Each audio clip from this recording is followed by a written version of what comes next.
Alrighty then und ein herzliches Willkommen zurück zu einer neuen Folge Shakes and Fidget mit mir, eurem Basti Ramazzotti. Mit dieser kratzigen Stimme, die ich jetzt habe, kann ich euch jedes Lied brettern, also auf den Punkt, ja, als wenn ich 5 Minuten die Terrine da reingestellt hätte. Jedenfalls, ja, wir hatten jetzt ein paar Wochen nach dem Elevator-Event gefühlt gar nichts, keine News, nichts.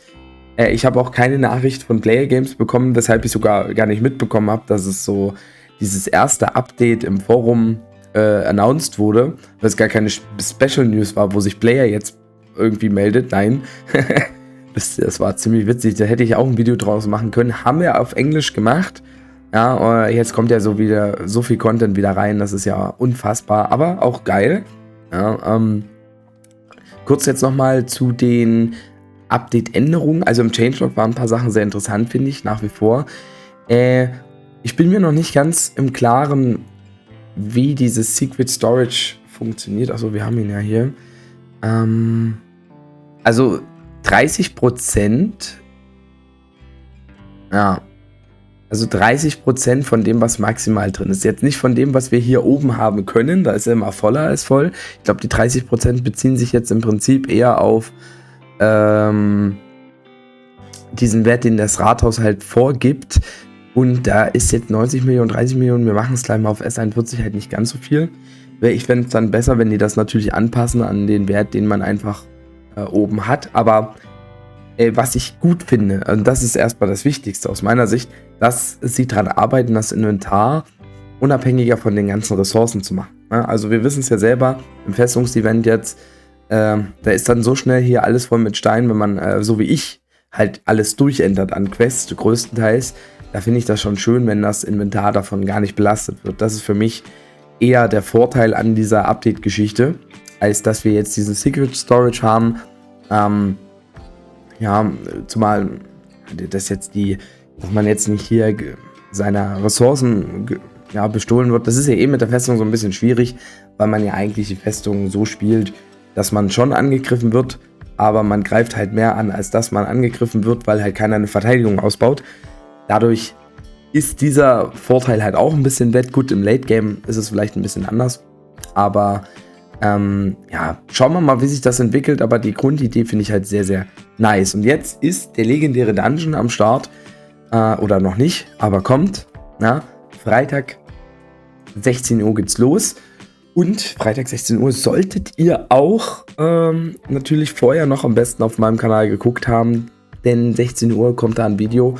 Dort wird man sehen, ein Shakes and Fidget Content Creator, der halt viel isst, produziert halt auch Code.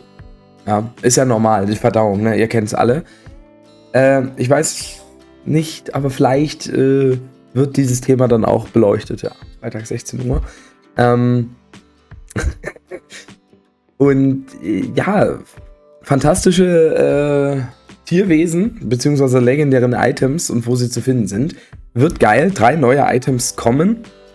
Und was ist der Plan, ja?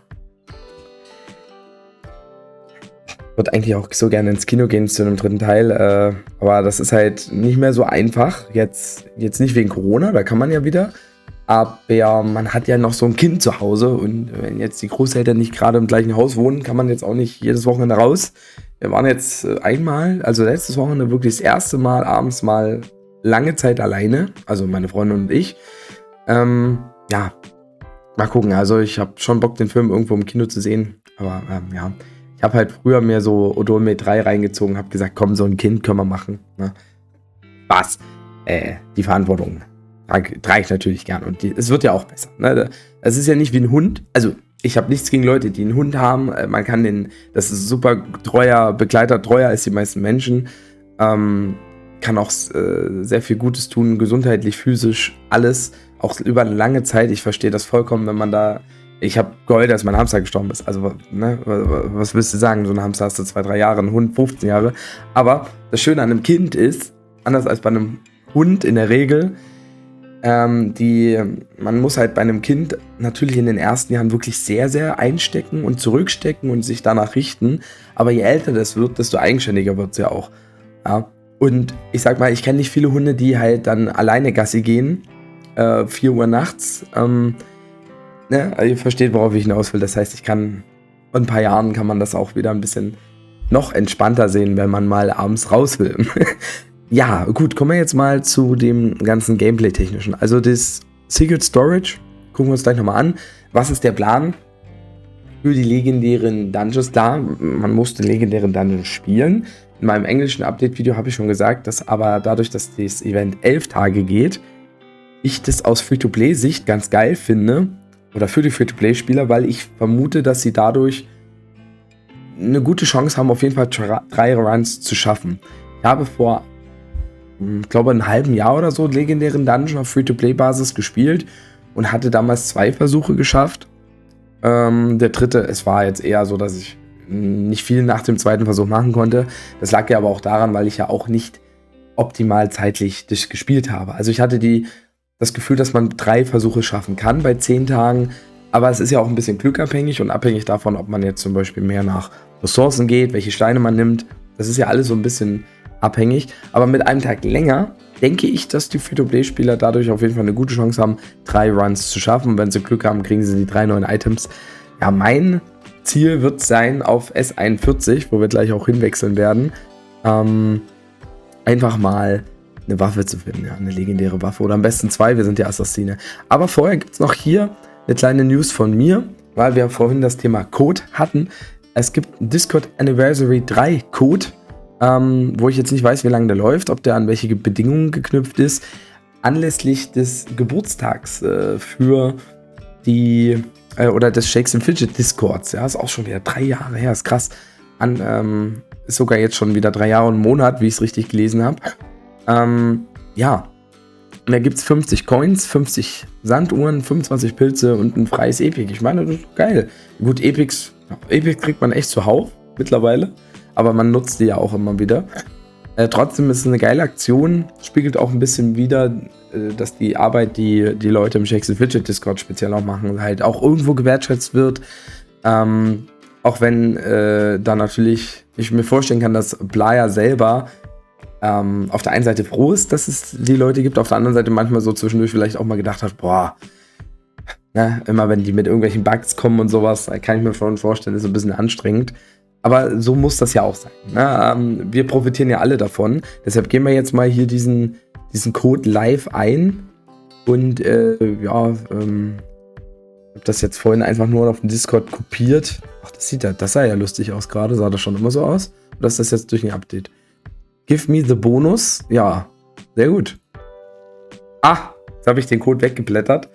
Aber wir haben ein Epic bekommen, das zur Feier des Tages werfe ich das einfach gleich mal ins Klo. Wobei, ich muss gar kein Epic ins Klo werfen. Also gerade auf dem Server habe ich die Epics jetzt ja nicht zuhauf. Auf Server 23, da werden wir mal schade, ich dachte, wir haben ein bisschen Glück. Ja, wir haben ja Lucky Coins. Ja, genau, da können wir es auch mal hier machen. Ja. Okay, ich habe ein Item bekommen, das war eigentlich das Ziel.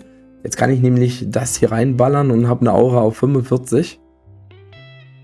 Dismanteln. Und dann kann ich das Epic morgen reinwerfen. Ist auch geil.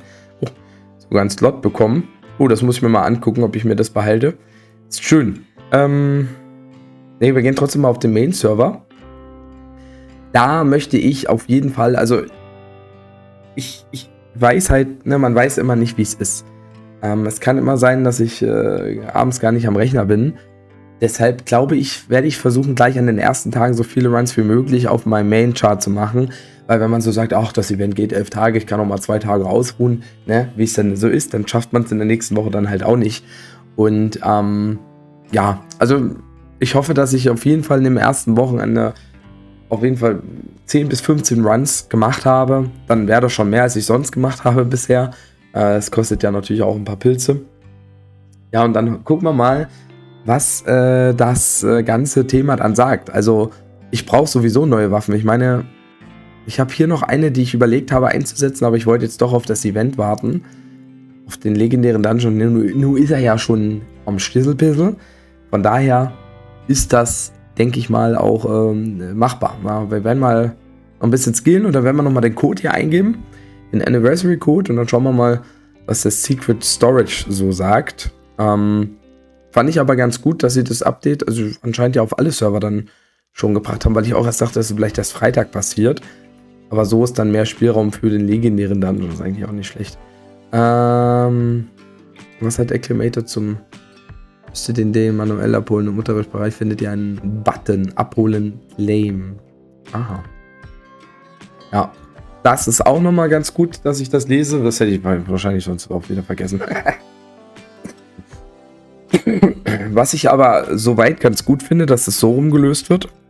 Weil dadurch, dass das immer automatisch getriggert hat, kam ja eine Fehlermeldung, gerade wenn das Inventar voll war. So kann man jetzt das vorher bereinigen und also mich hat das immer genervt. Muss ich ganz ehrlich sagen, dass dann ja. Deshalb finde ich das eigentlich ganz gut. Es ist jetzt ein Klick mehr. Naja. Ich hoffe nicht, dass ich dran sterbe. Wichtig ist ja, dass... Also, was ich mich ja frage... persönlich jetzt gerade... Weiß ich gar nicht, ob das irgendwo erwähnt wurde. Beziehungsweise wir werden es möglicherweise einfach auch mal sehen. Ich kann es ja auch selber ausprobieren. Wenn man jetzt das nicht abholt, ne? Ob man dann... Aber man war online. Ob man dann am nächsten Tag das neue Türchen kriegt. Ich denke jetzt schon... Wäre eigentlich nur sinnvoll. Ne, man verliert halt das, was man hätte bekommen, aber es muss ja weitergehen. Werde ich begutachten. So, und jetzt hier, ne, Dings, Discord Anniversary. Ich finde das nice, dass das so größer wird und ich weiß gerade nicht, ob das schon immer so war. Ich habe noch nie so einen langen Code eingegeben. Give me the bonus, please. Voll Pilze, Pilze. Pilze. Jetzt gucken wir uns das nochmal an. Continue. Nice. Continue. Okay, es ist immer der Toast of the Creator. Ist auch okay, kann man so nehmen. Passt für mich. 1 Gold, Verkaufswert. Schöne Sache. Ja, nee, das ewige, das brauche ich jetzt nicht. Wo sind wir auf S41? Auch schon Aura 36. Ja, also, ne, das ist schon gar nicht so schlecht. Kommt in meine Epic-Sammlung rein. So, und jetzt schauen wir mal. Wir haben den Würfelspieler ja auch noch. Hier gehe ich ja eh meistens durch. Okay, 9 Millionen. Okay, also wenn ich das jetzt sehe, kann man 10-mal übers Glücksrad das Zeug bekommen. Moment, Fortress. So. 27 Millionen habe ich schon drin. Also, Wood and Stone.